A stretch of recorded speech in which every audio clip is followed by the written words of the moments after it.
Gold Breakfast with James and Erika.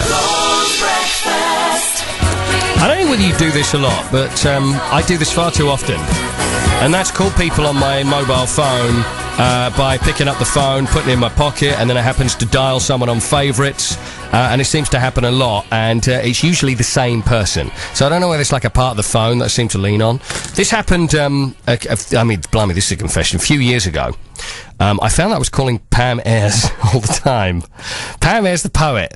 Pam Ayres, I'd done an interview with her on Drive Time show a couple of years ago, and it turned out that the letter P on the BlackBerry that I had at the moment, I think it's something to do, if you hit the P, then it would go to the address book or something, but for some reason, it would then, whatever I would lean on would then go to her, and every now I'd look, I'd go, oh God, I've called Pam Ayres again. So she probably actually thought there was this nuisance phone caller.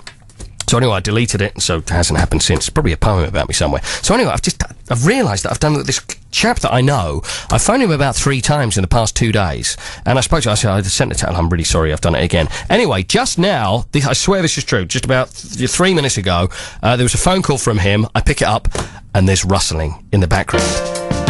Am I starting a mobile phone in the background war? Does he know he's phoned me? Or is he doing this just to get his own back, thinking, oh yeah, Coyte, yeah. He works in the afternoon, he'll probably be fast asleep now, waking now. As far as excuses go, it really doesn't get much better than this.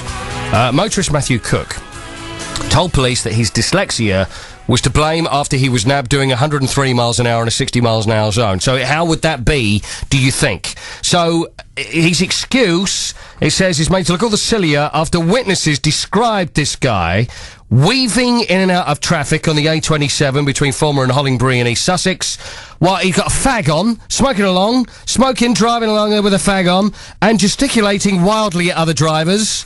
And quite frankly, it's not a good story. The 40-year-old's handling of the vehicle was so erratic that a concerned motorist dialed 999. He was eventually pulled over by traffic police. Hove Crown Court prosecutor John Marsden Lynch said he told the police officer that he didn't understand the speed dial because he was suffering from dyslexia. So he's probably looking at it and thinking, oh, I'm doing 100. Oh, that probably means I'm doing 30 miles an hour or maybe 28 miles an hour. Unbelievable. On Friday, recorder Christopher Morris Cool said he was sceptical, is that the best word he can use? About Cook's explanation. My favourite story of the morning, certainly the flight attendant in America. You may have heard about this, and basically what happened is that, he was getting fed up with the passengers. And the plane's coming into land, and of course, straight away, someone's up, always, before the light comes on. I've got to get my bag out. It hits him on the head. He says, will you apologise? The person says, no, I'm not going to apologise, and starts swearing at him. So then he thinks, well, that's it. Quite frankly, I've had enough. So he gets on the intercom, starts shouting it to that person that called me so-and-so and so-and-so. I've had enough. I've been doing this 28 years. And grabs a couple... What a way to quit your job. Perfect. Grabs a couple of beers, opens the door, lets the emergency chute go out the side, and then slides down, which is just the ultimate way to quit.